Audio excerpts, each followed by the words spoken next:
Good morning class, welcome to your daily current affairs on paper Hindu. So let's see today's articles. Ee roju evaithe important articles Hindu lo unnayo chuddam. Okay, fine.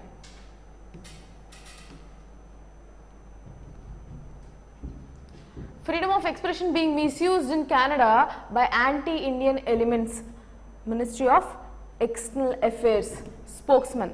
మన external అఫైర్స్కి spokesmen కొంతమంది ఉంటారు కదా, అంటే ఏంటి, మన కంట్రీని represent చేస్తూ కొంతమంది ఉంటారు కదా. సో ఇన్ దాట్ వే ఈ freedom of speech and expression అక్కడ మిస్యూజ్ అవుతుంది. ఎందుకు, anti Khalistan movement pro Khalistan movements అన్నది జరుగుతుంది కదా, which is anti Indian movement. ఆ మూమెంట్ అన్నది దానికి అక్కడ పీపుల్ సపోర్టివ్గా మారి పోస్టర్స్ మన ఇండియన్ అంబాసిడర్స్కి థ్రెటనింగ్గా పెడుతున్నారు అనేది మనం ఆల్రెడీ చూసాం. సో దాని మీద మన స్పోక్స్మెన్ చేసిన what we can say official statement anamata, right?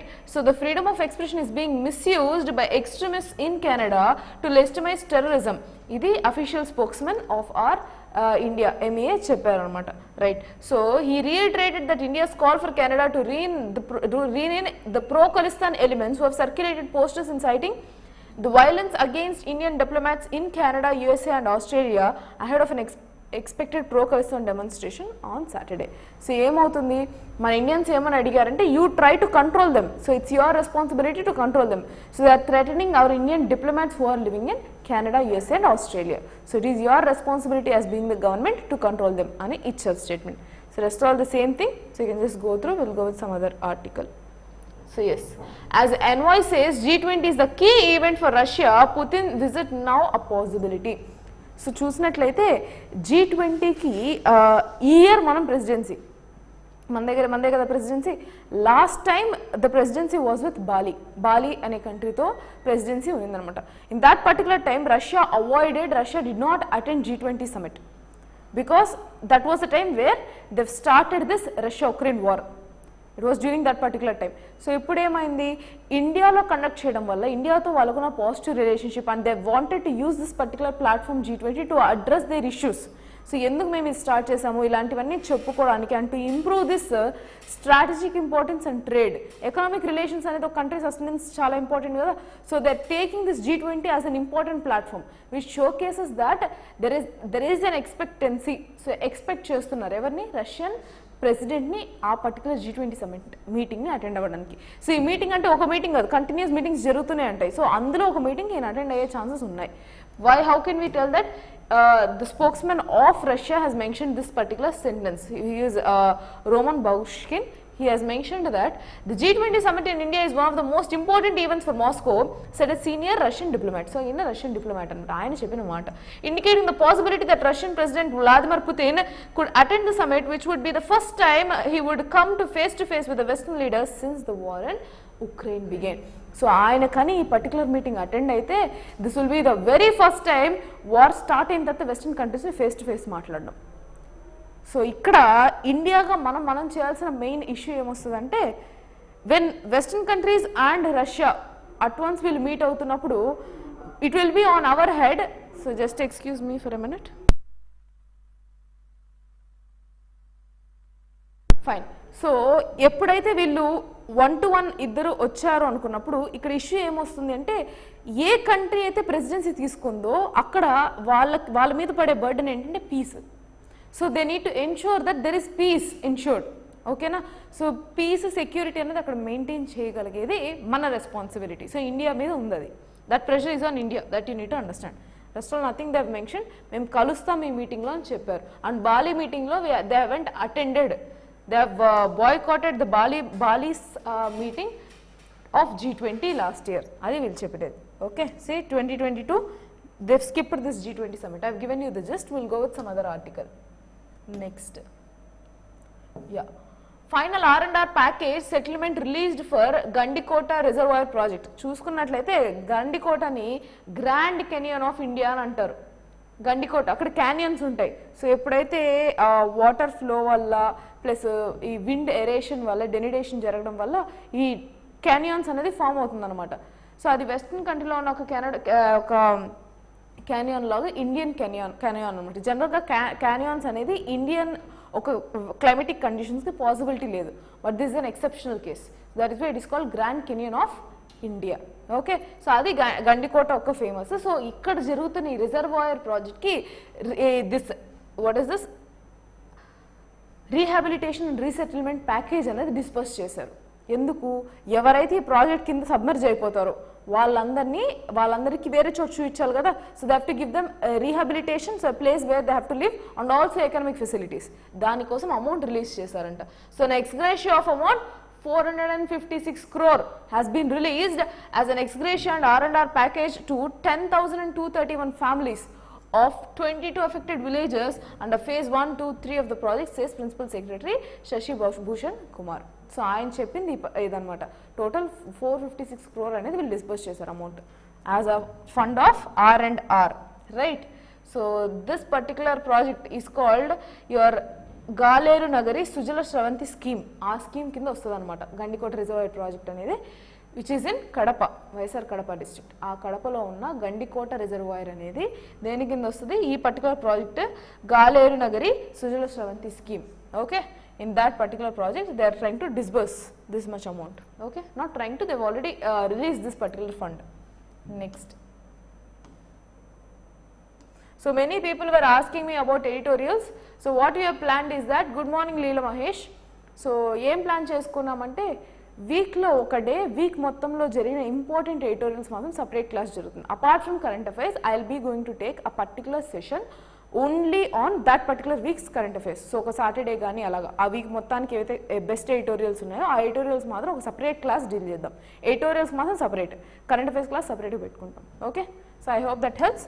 So we'll start soon, most probably by tomorrow, else by next week. Edaina start chestam because we need to gather kada.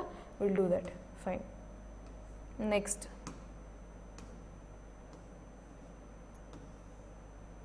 So ee article lo peddaga em ledu, but you need to know what is this RFI zone. So Amaravati idoka zone anamata. Akkada poor people ki oka places ni ivvakoodadu ani cheppi kontamandi court ki ellarani mana CM cheptunnaru. So వాళ్ళ కడుపు కొట్టారు అని చెప్తున్నారు, poor below the belly అని చెప్తున్నారు. Okay, it's not much important article until unless it is something related to governance, అవసరం లేదు. So we're leaving that.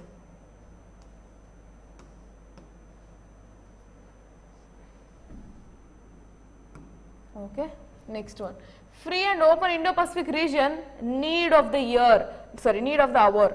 So జపాన్కి మనము డిఫరెంట్ అదర్ కంట్రీస్లోనూ డిఫరెంట్ ఎక్సైజ్ చేస్తాం కదా, మిలిటరీ ఎక్సైజ్ కానీ, మ్యారిటైమ్ ఎక్సైజ్ కానీ, నావల్ ఎక్సైజ్ అంటాం మ్యారిటైమ్ ఎక్సైజ్ని. So it can be any kind of experience. So exercise అనేది జరుగుతూ ఉంటుంది అక్కడ. ఎక్సర్సైజ్ అంటే బేసిక్గా ఏం చేస్తుంది, మన particular country let's say maritime exercise అనుకోండి, లేదంటే నావల్ ఎక్సైజ్ అనుకోండి, మన యొక్క నావల్ బేసెస్ ఏవైతే స్టేట్ ఆఫ్ ఆర్ట్ టెక్నాలజీస్ ఉంటాయి కదా, బెస్ట్ టెక్నాలజీస్తో చేసిన ఇండిజినస్లీ డెవలప్డ్ అంటే మన కంట్రీలో మన ఓన్ టెక్నాలజీ యూస్ చేసి డెవలప్ చేయడం, not by taking any of the other countries help. So అలా డెవలప్ అయిన ఎక్విప్మెంట్ ఏవైతే ఉంటుందో ఆ వెపనరీని ఎక్విప్మెంట్ని అక్కడ ఆ పర్టికులర్ ఎక్సైజ్లో అలా ఇంకొక కంట్రీతో కలిపి అక్కడ వాళ్ళు పోర్ట్రే చేస్తారన్నమాట. ఇప్పుడు మనకి రెడ్ ఫోర్ట్లో ఎప్పుడైతే August 15th అన్ని ర్యాలీస్ జరుగుతాయి కదా, అలానే మనం వేరే ఒక కంట్రీస్తో ఎక్సైజ్ చేస్తాం. That is what your naval exercise, maritime exercise, whatever the exercise maybe, aerospace even ఆ ఎక్సైజ్ కూడా జరిగింది కదా, we have seen. So right now this is about Japan and India's exercise అనమాట. దాని పేరు వచ్చి జిమెక్స్ అంటారు. This names are very much important for your prelims అండి. JIMEX, Japan and India's maritime exercise అనమాట. This has been started from 2000 and something, just a minute, I will give you precisely, yeah, 2012 నుంచి start అయింది ఇది. ఈసారి 11th time అనమాట, 2023 కదా. So every year జరుగుతుంది. This the 11th time where they are going to meet. And what is their main priority? Free and open Indo Pacific region. చూసుకున్నట్లయితే జపాన్కి మనకి బార్డర్ సెక్యూరిటీస్ చూసుకున్నట్లయితే ఇప్పుడు జపాన్ కన్సిడర్ చేసినా కూడా ఎక్కువ మ్యారిటైమ్ బార్డర్సే కదా, మనది కూడా Indian peninsular. So almost 3 sides we have only water, peninsula కదా, 3 sides వాటర్. సో మన ప్రొటెక్షన్ బార్డరింగ్ కంట్రీస్లో ఒక టైప్ ఆఫ్ ప్రొటెక్షన్ ఉంటే, ఈ పెనిన్సులర్ ఇండియాలో మ్యారిటైమ్ ప్రొటెక్షన్ అనేది కూడా చాలా ఇంపార్టెంట్ రోల్ ప్లే చేస్తుంది. ఇక్కడ మనకి జపాన్తో పాటు రిలేషన్ ఉంటుంది అనమాట. Even Japan is also similar case కదా, that is how we're connecting with each other అనేది అర్థం చేసుకోవాలి. Japan is also having or it has major issue with security regarding maritime. So దాని ఫోకస్ అనేది maritime లో ఉంటుంది, right?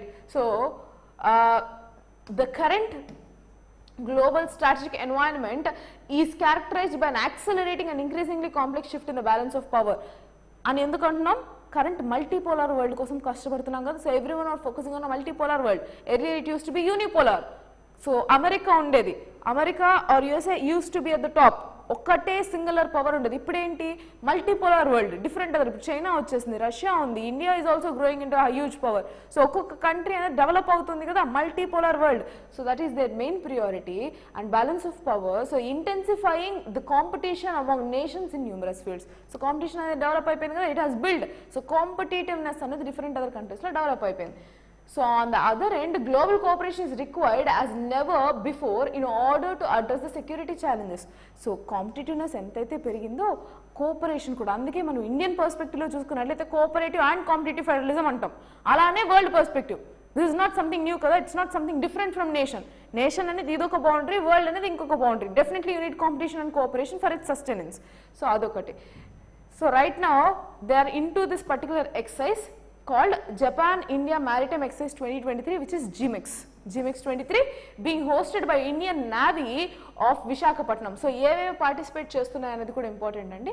విశాఖపట్నంలో conduct చేస్తున్నారు, ఎప్పుడు జూలై 10th కండక్ట్ చేస్తున్నారు. సో ఈ పర్టికులర్ ఎక్సర్సైజ్కి మన ఇండియా తరపున మనం ఏమేమి పోర్ట్రే చేస్తున్నాం అనేది important. So it will witness INS Delhi. INS Delhi అనేది India's first indigenously build guided missile destroyer అనమాట. గైడెడ్ మిజైల్ డెస్ట్రాయర్ ఇది. అంటే గైడెడ్ మిజైల్ మనం మ్యానుఫ్యాక్చర్ చేస్తాం, అలానే అలాంటి ఒక మిజైల్ వచ్చినప్పుడు దాన్ని యాంటీ మిజైల్ అంటారు అన్నమాట. దీన్ని అంటే యాంటీ గైడెడ్ మిజైల్ అంటే వచ్చే మిజైల్ని డిస్ట్రాయ్ చేయడం. అందులో ఐఎన్ఎస్ ఢిల్లీ అనేది అవర్ ఫస్ట్ ఇండిజినస్ డెస్ట్రాయర్ అనమాట. Right. So guided missile destroyer and INS Kamorta an indigenously designed and built anti-submarine warfare corvette and fleet tanker INS Shakti a submarine. So అది వచ్చేసి ఇదే అనమాట, ఫ్లీట్ ట్యాంకర్ ఇవన్నీ ఉండేది దీనిలోనే. INS Kamortha. Next you have INS Shakti, which is a submarine and maritime patrol aircraft, P8I and Dornier. So shipborne helicopters and your fighter aircrafts. So ఇవన్నీ చూసినట్లయితే మ్యారిటైమ్లో వెళ్ళగలిగేవి. Air craft అనేది కూడా అక్కడే నీకు లాంచ్ ప్యాడ్స్ ఉంటాయి కదా. If you can take our INS what ever ఈ carriers అనేవి ఏవైతే ఉంటాయో వీటన్నిటి మీద ఈ లాంచ్ ప్యాడ్స్ అనేవి ఉంటాయన్నమాట. ఇక్కడ నుంచి కూడా ఎయిర్ క్రాఫ్ట్స్ ఫ్లై అవ్వచ్చు. సో అలాంటివన్నీ డిస్ప్లేలో పెడుతున్నాం. Right. So that is what they have mentioned here. Yes. So what are their key areas? Key areas is special strategic and global partnership of Japan and India, and our bilateral security and defense cooperation is a key for peace and prosperity in Indo-Pacific region. So Indian Ocean, Pacific Ocean, ee areas lo unna maritime security anadi mana priority. That is where we connect with each other another point. Okay, fine. So that is about this article. Next, so ఈ INS ఇవి ఏంటివి అన్నది ఒకసారి ఇమేజెస్లో search చేయండి. I sincerely recommend you to see through images. That is where you remind and that is where the questions may also be asked for. Okay, ఖచ్చితంగా questions అలాంటి ప్లేస్లో అడుగుతారు. రైట్. నెక్స్ట్,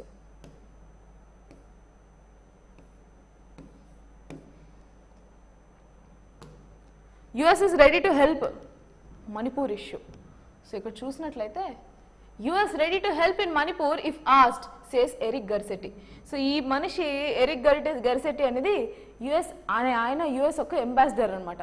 ఈయన మొన్న కూడా ఏం చెప్పారు, we will be looking forward in case మా సైడ్ నుంచి మీకు డిఫెన్స్ కోఆపరేషన్ కావాలంటే మేము ఇస్తాం, but you need to compromise on your bureaucracy అని చెప్పారు. దట్ ఇఫ్ యూ రిమెంబర్ మనం అది డిస్కస్ చేసాం ఆర్టికల్లో ఏం చెప్పారు అంటే Eric Garcetti, if India is okay we will do full length cooperation. మేము ఇండియాకి నాటో ప్లస్ స్టేటస్ ఇస్తాం, మీరు నాటోలో జాయిన్ అవ్వక్కర్లా, నాటో ప్లస్ స్టేటస్ ఇస్తాం, నాటో ప్లస్ కంట్రీ అనేది. ఇంతవరకు వాళ్ళకే లెజిస్లేషన్లో లేదు, అలాంటి లెజిస్లేషన్ ఇంక్లూడ్ చేసి మేము ఇస్తాము అని చెప్పారు. Where India initially rejected and right no further update is required in that. అది కాకుండా ఇప్పుడు ఏం చెప్తున్నారు, they trying to involve in to our sovereignty. You need to understand here. So Manipur issue ఏదైతే ఉందో అక్కడ హ్యుమానిటేరియన్ క్రైసిస్ ఉంది. So people are fighting for their recognition of their ethnic species. వాళ్ళ ఎథ్నిసిటీని రికగ్నిషన్ చేయడానికి వాళ్ళు అక్కడ ఫైట్ చేస్తున్నారు. Where they are asking, where they are seeking for reservations. So we will try to intrude in to your own territorial issues if you asked for help అన్నది చెప్పింది. So ఇక్కడ క్లియర్గా అర్థం అవ్వాల్సింది ఏంటంటే టూ థింగ్స్. మన ఇండియాలో జరిగే ఇష్యూ ఇంటర్నేషనలైజ్ అవ్వడానికి ట్రై చేస్తున్నారు. Number two, they are trying to compromise on our sovereignty, which will never help for them. మేము ఖచ్చితంగా ఈ విషయంలో అయితే వీళ్ళని ఇన్వాల్వ్ చేయం, డౌట్ లేదు ఆ విషయంలో. right? The violence and killings in Manipur are a matter of human concern and the US is ready to assist India in dealing with situation if asked. మీరు రెడీ మేము హెల్ప్ చేస్తాం, మేము ఎందుకు అడుగుతాం? We are almost double of your population, almost double, triple of your population, then why will we ask you any help? Okay, so we will never ask them and this is just their response. So positive lo చూసుకున్నట్లయితే they are interested into India అనేది అర్థం చేసుకోవాలి, that treating India as a strategic important place. Okay, so yeah, Mr. Garcetti said that we stand ready to assist in any ways if asked. We know it's an Indian matter, and we pray for peace and that it may come quickly because we can bring more collaboration, more projects, more investment if that peace is in place. మీరు collaboration చేసుకోవాలంటే ఇండియాలో చాలా places కూడా ఉన్నాయి కదా. Simple that they're trying to involve into India's matters, that's all. Okay, intention is very clear. Next.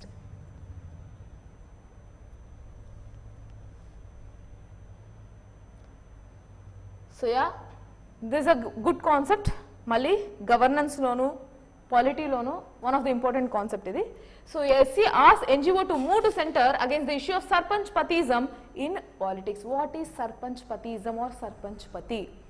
So మనం చూసినట్లయితే right now we have a provision that 33% women reservation అన్నది విలేజ్ పంచాయత్స్ లెవెల్లో,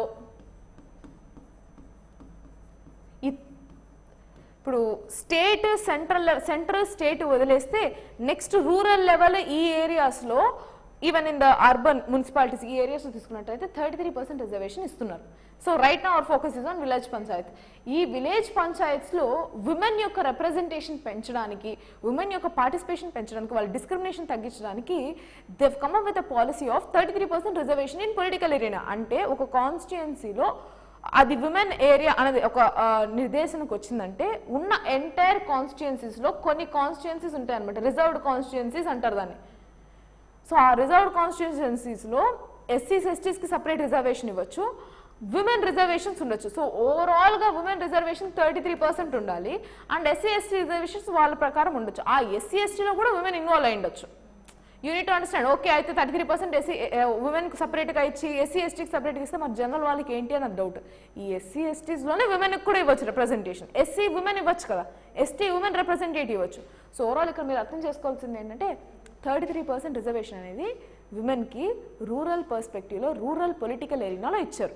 అండ్ ప్రజెంట్ టజల్ ఏంటి అంటే ఇదే 33% లోక్సభ, రాజ్యసభ ఈ లెవెల్లో, సెంట్రల్ స్టేట్ లెవెల్లో కూడా రావాలి రిప్రజెంటేషన్ అనేది టజల్. కానీ ఇంతవరకు అది అవ్వలేదు. ఆ బిల్ ఇప్పటికీ కూడా పెండింగ్ ఉంది. ఇది బ్యాక్ డ్రాప్. ఇది కాకుండా వీళ్ళు ఇక్కడ ఏం చెప్తున్నారంటే సర్పంచ్ పతి అనేది ఇంకో కాన్సెప్ట్. వాట్ ఈజ్ సర్పంచ్ పతి? So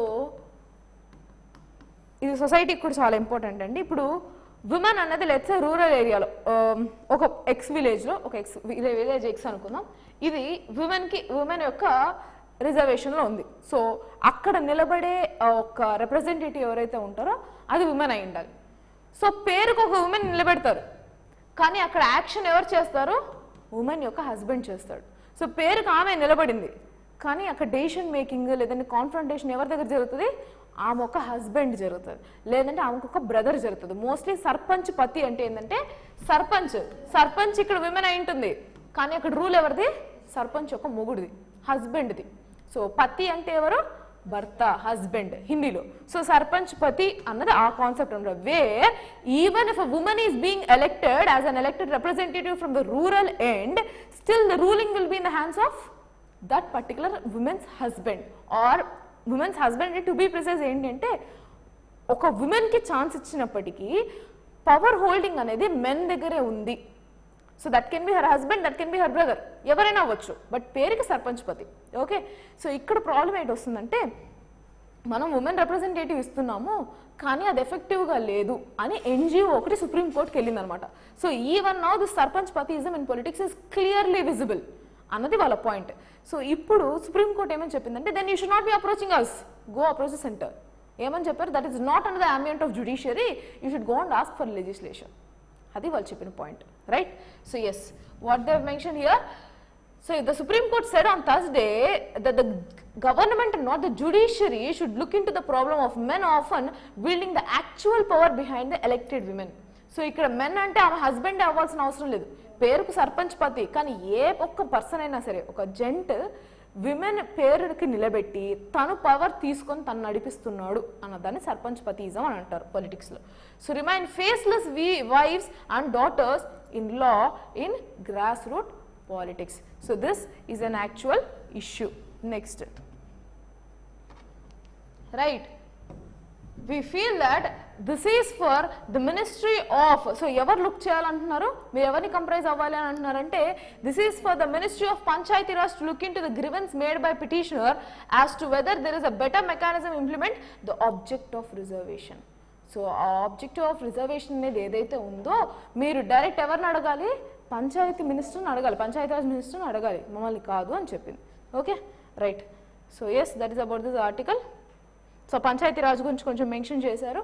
and unit no Panchayati Raj is been involved into our institution, our constitution into which article, which schedule?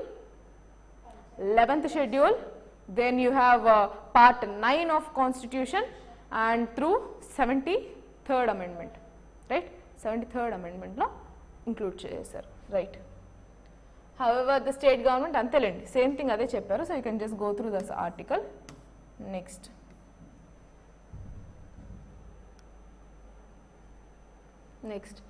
India France gear up for Modi's visit, focus on key deals. So ఇండియాని France వాళ్ళు వాళ్ళ యొక్క national day parade సెలబ్రేషన్స్కి పిలిచారు. ఇప్పుడు మనకు కూడా చెప్పాను కదా ఇందాక, రెడ్ ఫోర్ట్లో మనకి ఇప్పుడు August 15th రాగానే ఈ పెరేడ్స్ జరుగుతాయి కదా. మన ఒక కంట్రీ యొక్క best of art technologies, naval కానీ, ఎయిర్ ఫోర్స్ కానీ, మిలిటరీ కానీ 3 డిఫరెంట్ టెక్నాలజీస్ని అక్కడ ప్రజెంట్ చేస్తాయి. ఒక్కొక్కసారి ఒక్కొక్క థీమ్ ఎంచుకుంటారు. సో ఈసారి ఏమైంది, అలానే లాస్ట్ టైం మనకి జరిగిన రిపబ్లిక్ డేకి ఈజిప్ట్ యొక్క ప్రెసిడెంట్ని మనం పిలిచాం. Okay, in the same way మనల్ని ఫ్రాన్స్ పిలిచింది రమ్మని. ఫ్రాన్స్ ఎందుకు అంత ఇన్వాల్వ్మెంట్ కావాలనుకుంటుంది ఇండియాతో? Russia Ukraine war. మళ్ళీ ఇది backdrop, main backdrop. But still we have kind of positive relationship with France from very long time.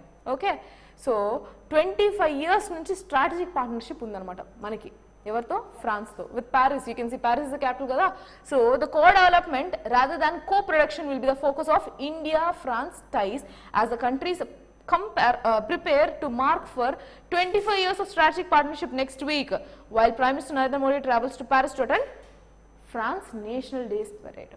So మనల్ని ఒక యూరోపియన్ కంట్రీ వాళ్ళ పెరేడ్కి ఇన్వైట్ చేసింది. అండర్స్టాండ్ హౌ వీఆర్ గ్రోయింగ్ అన్నది. నెక్స్ట్, సో ఈ 25 years పార్ట్నర్షిప్లో ఏది మన ప్రెసెంట్ మోటో అయిపోయింది, ఒకప్పుడు కో ప్రొడక్షన్ అయ్యేది. అంటే వాళ్ళ సైడ్ నుంచి టెక్నాలజీ తీసుకుంటాం, మన సైడ్ నుంచి టెక్నాలజీ కొంచెం ఇస్తాం, వీ విల్ డెవలప్. ఇప్పుడు ఏమైంది, కో ప్రొడక్షన్ నుంచి కో డెవలప్మెంట్ అయిపోయింది. కో ప్రొడక్షన్ కలిసి ప్రొడ్యూస్ చేసేవాళ్ళు, ఇప్పుడు కో డెవలప్మెంట్ అన్నమాట. Different areas, not only one single area, right? So on Thursday, the National Security Advisor Ajit Doval received his French counterpart Emmanuel Bon, diplomatic advisor to French President Emmanuel Macron, with the main agenda of making preparations to the visit. So మన prime minister అక్కడ పిలవడానికి main agenda అనమాట. Areas of cooperation, defence, energy, space, new technologies and more. So we are working on ambitious agenda for strategic partnership. That you need to understand. So ఈ ఏరియాస్లో ఫర్దర్గా మనకు agreements జరుగుతాయి. Next, ఉన్న agreements ఇంకా అప్హైల్ కూడా అవ్వచ్చు, అప్డేట్ కూడా అవ్వచ్చు, right? So that is about this article. Next, so మెయిన్గా ఎక్కడంటే ఈ స్పేస్ రిలేటెడ్లో కోఆపరేషన్స్ పెరుగుతాయి అనమాట. Okay, will see this also. So yeah, the discussion on jet engines for an agreement between defense, DRDO and France. మనం చూసినట్లయితే యుఎస్తో మనం submit చేసినప్పుడు లైక్ మొన్న విజిట్లో ఈ జెట్ ఇంజిన్స్ టెక్నాలజీ ట్రాన్స్ఫర్ అనేది మనం చూసాం కదా. we asked them అని, and they have given some quote, ఒక కొటేషన్ ఇచ్చారని కూడా చూసాం. ఎక్కువ అమౌంట్ అడిగారు, so we are trying to compare it with some other countries అనేది కూడా చూసాం. So in the same way ఈ జెట్ ఇంజిన్ టెక్నాలజీ కోసం ఫ్రాన్స్ని కూడా మనం కంపేర్ అవుతున్నాం. We have asked them for the same thing. So the discussion on jet engines for an agreement between DRDO and French defense Major Safran is significant as it comes on the heels of GE-HAL MOU. HAL అనేది మంది వాళ్ళది GE. Okay, so HAL Hindustan aeronautics limited కదా. So yeah, announced during Mr. Modi's visit to Washington last month, the sources pointed that India-French deal would not be simply the transfer of production to India, but a partnership between the engineers of both countries to research and development of technology for a new engine together. So వీళ్ళు ఏం చెప్తున్నారంటే మేము ఇప్పటికైనా jet engines technology తీసుకున్నట్లయితే మా దగ్గర ఉన్న technology transfer ఒకటే కాదు, we will work together and will develop something more. So it is kind of partnership rather than a technological transfer అని వాళ్ళు చెప్పారు, right. Next, and their mere focus is on space too. మన space technology అనేది strong అండి. So compare to other countries, space is very much strong in our country. So US, China, India, 3 most strongest countries in space. Russia too. Okay. Next, Chandrayaan-3 launch on July 14th. The lunar landing on August 23rd or 24th. So enti నేను మనం చెప్పాను కదా LMV-4. So launch vehicle Mark 3, not 4, 3, Mark 3. Okay, ఇక్కడ mention చేయలేదు. నిన్న చూసాం కదా ఆర్టికల్లో, లాంచ్ వెహికల్ మార్క్ 3లో, ఆ లాంచ్ వెహికల్లో మన ఒక చంద్రయాన్కి లాంచ్ అయ్యబడే ఈ ల్యాండర్, రోవర్ అనేది దాని నుంచి ఆర్బిటర్, ఈ 3 పంపిస్తున్నారని చదివాం. ఇది ఎప్పుడు వెళ్తుంది? జూలై 14th లాంచ్ అవుతుంది. ఆర్బిట్కి చేరుకునేది ఎప్పుడు? August 23rd and 24th. So moon మీద లాంచ్ అయ్యే డేట్ వచ్చి 23rd, 24th. Okay, fine. So landing date is decided based on there is sunrise on the moon. If the landing does not take place as planned, then ISRO will wait for 1 month to make another attempt in September. So in case ఇది fail అయిందంటే మళ్ళీ సెప్టెంబర్లో ఇంకోటి పంపిస్తాం అనేది వీళ్ళు చెప్పారు. Okay, fine. Already article గురించి మొత్తం మనం నిన్న డిస్కస్ చేసాం. So I'm not going into depth in this. So if you need anything just refer that particular class. Just స్మాల్గా చెప్తాను ఏమేమి ఉందని. So India's much awaited moon mission Chandrayaan-3 will be launched. Dates ఇచ్చేసారు. In which place? From SHAR, శ్రీహరికోటలో Satish Dhawan air space centre. Okay, Satish Dhawan space centre. Okay, next, on the sidelines of G20 space economy leaders meeting, ISRO chairman S. Somnath told press persons that if the launch took place as scheduled in July 14th, the landing on lunar space would be in the last week of August. అదేనా అక్కడ చెప్పింది. So the launch takes place on the day which will be ready for landing on moon would be the last week of August అనేది వాళ్ళు చెప్పారు. That's what we have already discussed. So Somnath అనే ఆయన chairman అనమాట ఇస్రోకి. Fine. LMV-3 vehicle చెప్పాను కదా, launch vehicle mark 3, దాని ద్వారా పంపిస్తారు. నెక్స్ట్, లాస్ట్ టైం ఫెయిల్ అయింది కాబట్టి ఈసారి ఇంకొంచెం జాగ్రత్తగా పంపించాలని ట్రై చేస్తున్నారు. That's all. Next, so yeah, FinMin pushes, financial ministry pushes for the reform to spur FDI. So foreign direct ఇన్వెస్ట్మెంట్ని పుష్ చేయడానికి వీళ్ళు డిఫరెంట్ వేస్, మీన్స్ ట్రై చేస్తున్నారు, రైట్. ఎందుకు మళ్ళీ దీని బ్యాక్డ్రాప్ ఏంటి? లాస్ట్ ఇయర్ FDIs మన ఇండియా నుంచి చాలా ఫ్లై ఆఫ్ అయిపోయింది. ఎందుకు? వెస్టర్న్లో జరిగిన ఈ ఇన్ఫ్లేషన్ కండిషన్స్ కానీ, లేదంటే అక్కడ పెరిగిన ఈ ఎకనామిక్ సిచ్యువేషన్స్ ఏవైతే ఉన్నాయో, వెస్టర్న్ డిస్టర్బెన్సెస్ వల్ల వాళ్ళు ఏం చేశారంటే వాళ్ళ యొక్క ఇంట్రెస్ట్ రేట్స్ పెంచేశారు. పెంచడంతో ఎవరైతే ఇన్వెస్ట్మెంట్స్ వేరే కంట్రీకి వెళ్తున్నాయో వాళ్ళంతా పోయి బ్యాంక్లోనే పెట్టుకున్నారు amount. Okay, so that is one of the main reasons where the investments to the country have lost and already existing investments కూడా బ్యాక్ అయ్యారు. ఆల్మోస్ట్ 16% డిఫరెన్స్ వచ్చింది. we will see with numbers also. So దానివల్ల ఇప్పుడు మళ్ళీ redevelop చేయడానికి, revamp చేయడానికి try చేస్తున్నారు. That's it. The ministry calls for more attention to issues faced by global investors including infrastructure difficulties in setting up large factories. మన side ఎక్కడైతే is of doing బిజినెస్లో issues ఉన్నాయో అవి సార్ట్అవుట్ చేద్దాం అనేది వీళ్ళ plan, right. So the finance ministry has made a strong pitch for measures to facilitate foreign direct investment flows that dipped last year and may remain subdued in the coming year.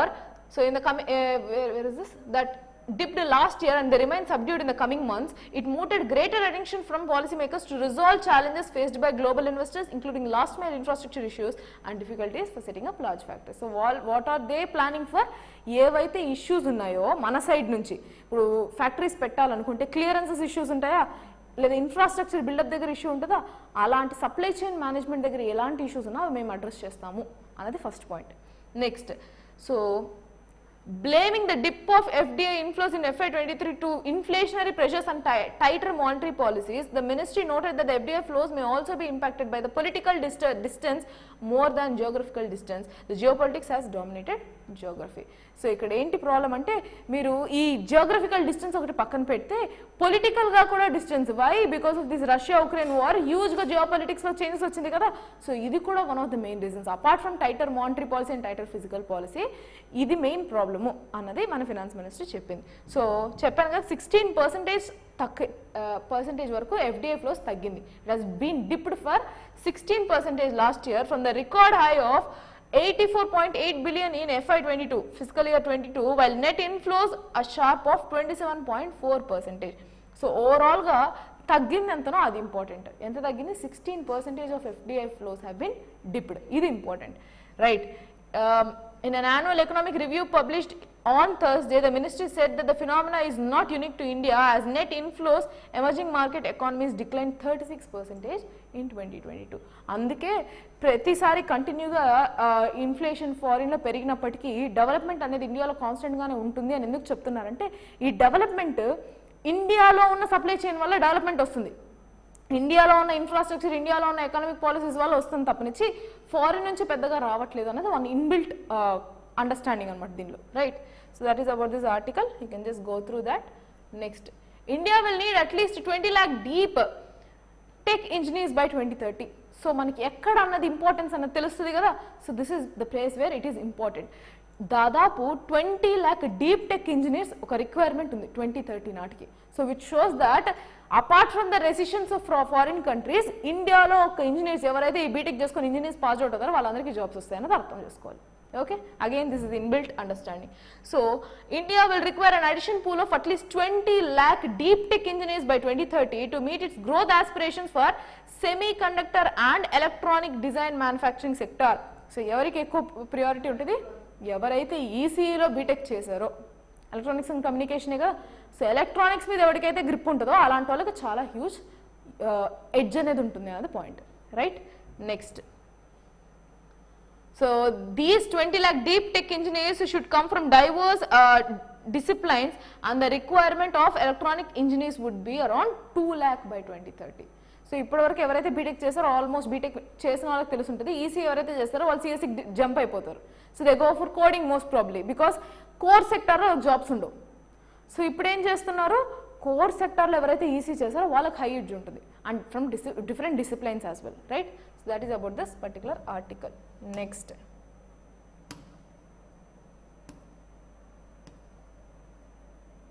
you have 2 last articles left. So ఇందులో ఈ dark patterns అంటే ఏంటి అన్నది చెప్తాను. So rest all is not much related to India, but you need to understand what is this term called dark patterns. Again important for your prelims perspective, అంతకుమించి ఇంకేం అవసరం లేదు. ప్రిలిమ్స్ పర్స్పెక్టివ్లో సైబర్ టర్మ్స్ ఏవైతే వస్తాయో ఆ సైబర్ రిలేటెడ్ టర్మ్స్ కానీ మన digital related terms అనేది ఇంపార్టెంట్. అందులో ఇది one of the article, understanding dark patterns. So first of all, what is dark patterns? Story tell now, we will see and then we'll go with the gist. The Department of Consumer Affairs, the Advertising Standards Council of India, recently held a joint consultations with stakeholders on the meanings of dark patterns. ASCI has come up with the guidelines for the same with the central government for working towards norms against dark patterns. ఈ dark patterns అంటే ఏంటి? First of all go with the gist. ఇప్పటివరకు ఏం జరిగింది, ఈ యొక్క ministry ఏదైతే ఉందో డిపార్ట్మెంట్ ఆఫ్ కన్స్యూమర్ అఫైర్స్ మాకీ కింద వస్తుంది, వీళ్ళు వచ్చి క్లారిటీగా ఏమి ఇష్యూ, అసలు ఈ డార్క్ ప్యాటర్న్స్ వల్ల జరిగే నెగిటివ్స్ ఏంటి, దీని మీద ఎలాంటి ఒక రెగ్యులేషన్ పెట్టచ్చు అన్న దాని గురించి డిస్కషన్ జరిగింది. సో అలాంటప్పుడు మనకు అర్థం చేసుకోవాల్సింది ఏంటి, డార్క్ ప్యాటర్న్స్ అనేది a negative tendency in cyber arena. What is this? So dark pattern refers to a design or user interface technique that is intentionally crafted to manipulate or deceive users into making certain choices or specific actions that may be in their best interest. So dark patterns అంటే ఏంటంటే users ఎవరైతే ఉన్నారో వాళ్ళని ఫోర్సబుల్గా ఒక decision తీసుకోవడానికి చేస్తుంది అనమాట. That can be based on ads, లేదంటే మనకు తెలియకుండా వాళ్ళు చేసే ఫినామినా. ఇలా చేయడం వల్ల what happens, it will force that particular user to use that particular product అనమాట. ఆ ఒక కంపెనీ ఒక ప్రోడక్ట్ సేల్స్ పెంచడానికి ఈ పని చేస్తారు. Example, I give you very mere example and to the major example. ఇన్స్టాగ్రామ్లో చూసినట్లయితే మీకు తెలియకుండానే కొన్ని ఫాలోవర్స్ చేసి ఉంటారు. ఈ మధ్య మీరు చాలాసార్లు అబ్జర్వ్ చేస్తుండొచ్చు, maybe if people who are actually regularly using Instagram, you might see you might not have followed that particular account, కానీ మీరు ఫాలోయింగ్ లిస్ట్లో ఉంటారు. మీరు ఫాలో కొట్టిండరు కానీ కొట్టింటారు, కానీ ఫాలోయింగ్లో ఉంటుంది వాళ్ళది కూడా. It's not that you don't remember, it is intentionally that is made by that particular giants. Facebook ఇలాంటి వాటికి ఆల్రెడీ రిపర్కేషన్స్ కూడా వచ్చాయి. That means they been blamed on this. మీరు ఎందుకు ఇలా చేస్తున్నారు? ఫర్ ఎగ్జాంపుల్ అమెజాన్ కథ చెప్తాను. అమెజాన్ కానీ ఫ్లిప్కార్ట్ కానీ what ever it is, e-commerce platforms. So who are all like regular users of this particular platform, చాలా మంది కొన్ని డౌట్స్ వచ్చింటాయి. ఇది నేను సెల్ వాట్ ఎవర్ ద కార్ట్లో ఉన్నది, మీరు దాన్ని పర్చేస్ చేసిన తర్వాత ఈ ఆర్డర్ నేను పెట్టలేదే, ఈ ఆర్డర్ ఎందుకు వచ్చింది నాకు, how can I add this particular thing in cart, నేను కార్ట్లో యాడ్ చేయకుండానే ఇది కూడా కార్ట్లో ఎప్పుడు యాడ్ అయిపోయింది అబ్బా, బై మిస్టేక్ యాడ్ చేసి ఉంటానులే అన్న థాట్ వచ్చింది. ఇది వాంటెడ్గా ఆ పర్టికులర్ జెంట్స్ యూజ్ చేసే technique. That is what the technique used by giants to involve or to forcibly make that particular customer to consume that particular product. Arthamatna? That is what your dark pattern is. Fine. So most of the people దీన్ని e-commerce websites కానీ big giants కానీ ఏమనుకుంటారంటే it is part of strategy అనుకుంటారు. So they believe that the use of dark patterns is a business strategy, and the legality of dark patterns is a complex matter as distinguished between manipulation and fraudulent intent can be challenging. So వీళ్ళు ఏం చెప్తారు, మేము వేసామండి but ఆ తర్వాత particular కన్స్యూమర్దే కదా, purchase చేసేది మీరే కదా, maybe we might have done something different, but at the end it is that particular person who is consuming. So how far this is unethical? It is a business strategy. That is what they say. Right? On June 30, 2023, as per the information received, information by PIB, major Indian online marketplaces received a letter from Department of Consumer Affairs warning them against engaging into unfair trade practices by implementing these dark patterns in their user interface to implement or to interfere or influence the consumer choice. So దాని మీద వీళ్ళు complaint అనేది ఇచ్చారనమాట. Right? So that you need to understand. Rest all is not required, you can just go through that article. అది ఏంటి అని తెలుసుకుంటే చాలు. Right? Next, what are the provisions of high seas treaty? ఇది సెకండ్ టైం అండి explanatory ఆర్టికల్లో రావడం. From the last 5 monthsలో ఈ సెకండ్ టైం ఈ ఆర్టికల్ రావడం. What is this high seas treaty? High seas treaty అంటే ఏంటంటే బేసిక్గా ఇప్పుడు మన కంట్రీ కూడా తీసుకున్నట్లయితే, లెట్స్ సే ఇండియా అనుకుందాం, ఓన్లీ పెనిన్సులర్ ఇండియా వేస్తాను నేను. సో ఇది మన ఇండియా కదా, పెనిన్సులర్ ఇండియా. ఇప్పుడు వాటర్ ఎక్కడ వరకు ఉందంటే 12 nautical miles వరకు మనం ఏమైనా చేసుకోవచ్చు. మళ్ళీ 200 nautical miles వరకు డిస్టెన్స్ అండి. టోటల్ మన ఇండియన్ టెరిటరీ నుంచి 200 nautical miles వరకు ఎకనామిక్ జోన్ అనేది ఉంటుంది కదా, ఈజెడ్ జోన్స్ అని, ఎకనామిక్ జెడ్ జోన్స్ అని చెప్పి 200 nautical miles వరకు ఉంటాయి.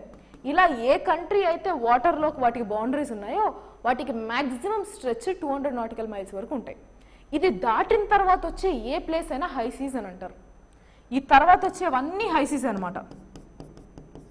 ఈ ప్లేస్లో ఇంటర్నేషనల్ అరీనా, ఇప్పుడు ఉన్క్లోజ్ కానీ ఇలాంటి వాటికి సంబంధం ఉంటుంది, కానీ ఇండియాకి కానీ వేరే ఏ కంట్రీకి కానీ వీటి మీద అథారిటీ ఉండదు. ఇప్పుడు ఇండియన్ ఓషన్ మాది కదండి, ఇది మొత్తం మాది అనడానికి కాదు, ఇంటర్నేషనల్ వాటర్స్ కింద వస్తుంది. దానికంటూ పోలీసింగ్ ఫోర్స్ సపరేట్ ఉంటుంది, పైరేట్స్ ఇవన్నీ చూసింటారు కదా, దానికంటూ డిఫరెంట్ వింగే ఉంటుంది అనమాట. ఇంటర్నేషనల్ కోఆపరేషన్స్ ఉంటాయి. ఇప్పుడు ప్రాబ్లం ఎక్కడ వస్తుందంటే 200 nautical miles వరకు ఏ చెత్త చేసినా, ఏ ఇష్యూస్ చేసినా సరే ఆ కంట్రీ కిందకు వస్తుంది. కాబట్టి ఆ కంట్రీ దాని మీద ఫోకస్ చేసుకుంటుంది అనమాట. Like in order to clean or something it will only do. ఇప్పుడు ఇండియాలో ఇక్కడ వరకు ఏదైనా పొల్యూషన్ జరిగింది, India responsible, so India clean చేసుకుంటుంది. బయోడైవర్సిటీ అక్కడ డిప్లీట్ అవుతుంది, మేము ఫోకస్ చేస్తాం. మరి హై సీస్లో ఈ ఏరియాకి ఏ కంట్రీకు లేదు కదా, టెరిటరీతో బౌండరీ లేదు కదా, మరి అప్పుడు ఈ ప్లేస్లో ఎకనామిక్ ఎన్వైరన్మెంట్లో పర్స్పెక్టివ్లో ఇష్యూ వచ్చినప్పుడు ఏం చేయాలి? ఆయిల్ స్పిల్ జరిగింది, లెట్సే ఆయిల్ స్పిల్స్ జరిగింది. ఇప్పుడు కాన్స్టెంట్గా స్టీమర్స్ ఇవి పోతుంటాయి కదా, అంతేందుకు నావల్ బేసెస్ కూడా ఉంటాయి కదా, అక్కడ ఆయిల్ స్పిల్ అనేది జరిగింది. మొత్తం ఆయిల్ పడిపోయింది ఆ పర్టికులర్ ఓషన్ దగ్గర, ఒక పర్టికులర్ కొన్ని కిలోమీటర్స్ వరకు. దాన్ని ఎవరు క్లీన్ చేయాలి? ఎవరి టెరిటరీ కింద వస్తుంది? అప్పుడు కింద ఆ మ్యారిటైమ్ అన్ని ఉన్న ఏ టైప్ ఆఫ్ ఎకోసిస్టమ్ ఉన్నా, ఏ టైప్ ఆఫ్ బయోడైవర్సిటీ ఉన్నా, ఫిషెస్ ఏవైనా కానీ ఆర్గానిజమ్స్ అన్నీ చచ్చిపోతాయి కదా. దానివల్ల వాటర్ సన్లైట్ పెనట్రేట్ కాకుండా వాటికి ఫుడ్ లేకుండా చనిపోతాయి. సో ఈ పర్టికులర్ ఏరియాస్లో అలాంటి ఒక ఇష్యూస్ వచ్చినప్పుడు దాన్ని డీల్ చేయడానికి చేసింది హైసీస్ ట్రీటీ అనమాట. దాంతోపాటు అక్కడ కోస్టల్ పొల్యూషన్ కానీ ఏం ఇష్యూస్ ఉన్నా డీల్ చేయడానికి ఫర్ ద ఫస్ట్ టైం, ఇదేమి ఇప్పుడు కొత్తగా వచ్చింది కాదు, చాలా ఏళ్ళ సమ్ డికేడ్స్ నుంచి వాళ్ళకున్న ఒక కాన్సెప్ట్ని ఇప్పుడు దాన్ని ఆన్ పేపర్ పెట్టారు. Like we need to, it is high time that we need to focus on this అని. Okay, so what is this treaty? Will see the gist.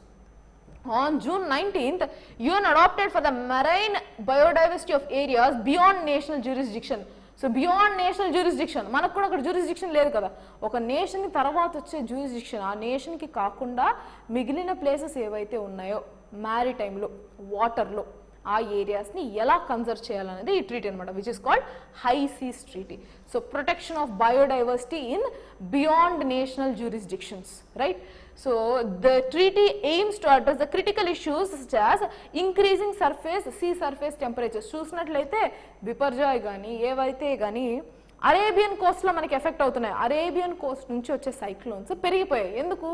See surface temperature ఒకప్పుడు Arabian సీకి తక్కువ, దానివల్ల cyclone tendencies వచ్చేది కదా. ఇప్పుడు దాని surface temperature పెరిగిపోవడం వల్ల it is giving ample of good favourable conditions so that it will generate cyclone అనమాట. ఇలా సర్ఫేస్ టెంపరేచర్ అన్ని యొక్క సీస్కి ఓషన్స్కి పెరిగిపోతే అడ్వర్స్ కలామిటీస్ కానీ డిజాస్టర్స్ కానీ పాసిబిలిటీ ఉంటుంది, పెరిగిపోతుంది. సో ఫస్ట్ ఫోకస్ ఏంటి? See surface temperature management. Next over exploitation of marine biodiversity, over fishing, coastal pollution, unsustainable practices beyond national jurisdiction. So national jurisdiction కాదు కదా అని చెప్పి ఇష్టం వచ్చింది చేయడానికి లేదు కదా. రీసెంట్గా ఒక పర్టికులర్ కంట్రీ ఏం చేసిందంటే వాళ్ళకేదో ఒక పొల్యూషన్ జరిగింది, ఇండస్ట్రీ ఒక ఎఫ్లూయెంట్ బయటకు వచ్చింది, న్యూక్లియర్ ఎఫ్లూయెంట్, దాన్ని ఎత్తి ఓషన్లోకి కలిపేశారు. అది ఏంటి? బియాండ్ వాళ్ళ జ్యూరిస్డిక్షన్. సో అప్పుడు ఏం చేయగలరు? ఎవరికి రెస్పాన్సిబిలిటీ తెలియదు కదా.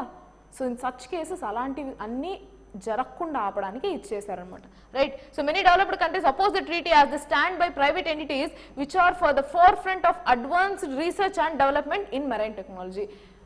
డెవలప్డ్ కంట్రీస్ ఎందుకు అగెయిన్స్ట్? ఈ బియాండ్ జ్యూరిస్డిక్షన్ వాళ్ళు ఏం చేసినా చెల్లుతుంది.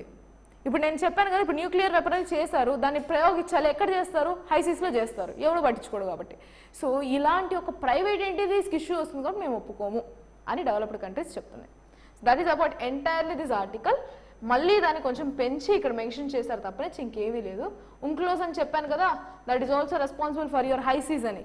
So, June 19th, UN adopted this particular high seas treaty. It has become the third agreement to be approved by UNCLOS after 1994 and 1995, which established International Seabed Authority and Fish Stock Agreement. So, 1994లో International Seabed Authority, తర్వాత Fish Stocks Agreement జరిగాయి 1994-95. తర్వాత ఇదే third agreement 2023లో June 19th జరిగింది. అందుకని ఇది చాలా important. Okay, high seas treaty మీద ఏ టాపిక్ వచ్చినా ఎన్వైరన్మెంట్ పర్స్పెక్టివ్లో ఇది చాలా important. Even in your answer writing too you can use this. 2008లో దీని డిమాండ్ వచ్చింది, 2002 నుంచి మెరైన్ ఎన్వైరన్మెంట్ గురించి ఐడియాలో ఉందన్నమాట. అప్పటి నుంచి తీసుకున్నప్పుడు ఇప్పుడు వచ్చింది decision. Okay, that's it about today articles, bit more fine. So that's it for today. And editorials mostly from tomorrow or from next Saturday ఖచ్చితంగా అయితే స్టార్ట్ చేస్తాం. So that's it for today. Will meet again tomorrow. Thank you for the session. Good afternoon.